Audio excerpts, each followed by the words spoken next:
Beautiful Ontario, Canada could not be more different. Over 2,400 large lakes. Hello! One flew into my nose! What's up with that?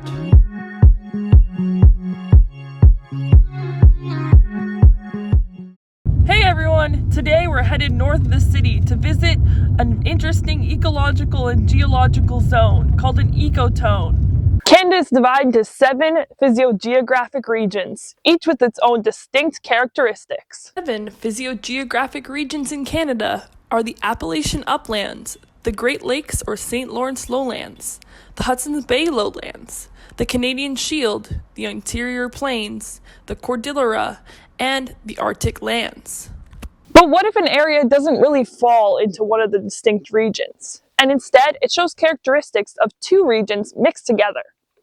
Well, today we're going to figure out what's up with that! We call this phenomenon a transitional zone or an ecotone. We're here today because this lake proves an amazing example of this.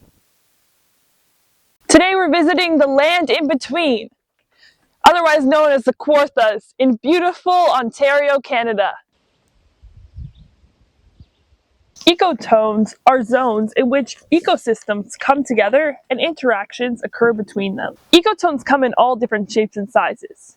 Even something as small as this shoreline where the water meets the land could be considered an ecotone. On a larger scale, ecotones don't have a defined border and instead are a patchwork or natural mosaic in which there are zones of each ecosystem and also zones in which they mix together. The 2 sides of this lake could not be more different. One side of the lake shows predominantly characteristics of the Canadian Shield, whether it's the Precambrian granite bedrock or thin layers of soil and small lakes. This side is the complete opposite, with flatter, limestone-dominated landscapes and agricultural lands, characteristic of the St. Lawrence lowlands.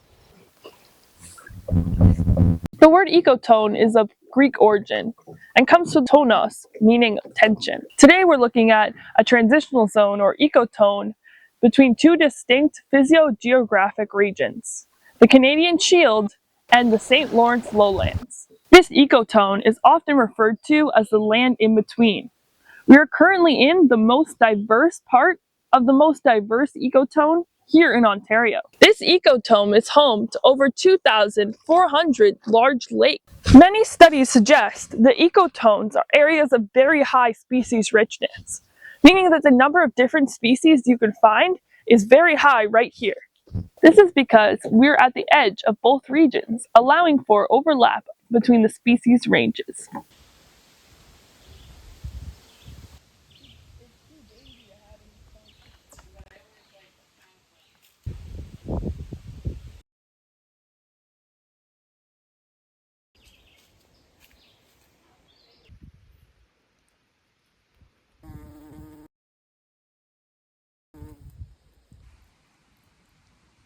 Both northern and southern Ontario species can prosper here. A great example of this is the more northern evergreen species, or the more southern green ash.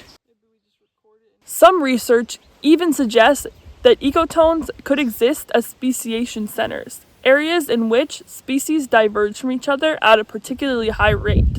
Ecotones could become more important with impending climate change. They can provide refuges for species facing climate change disturbances in their native regions. Furthermore, ecotones could be used as indicators of global change, meaning that any changes in climate or environment that occur globally could be seen here first. This makes ecotones an especially important area for conservation, as they are usually quite small, very species rich, and sometimes quite unstable.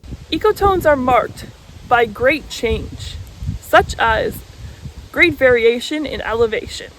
From down here, from up here, and everything in between. Ecotones often show great variation in forest type and canopy cover, from the evergreens to mostly deciduous forests, along with variation in ground cover and habitat types. From meadows to rock barrens, and everything absolutely beautiful and breathtaking in between.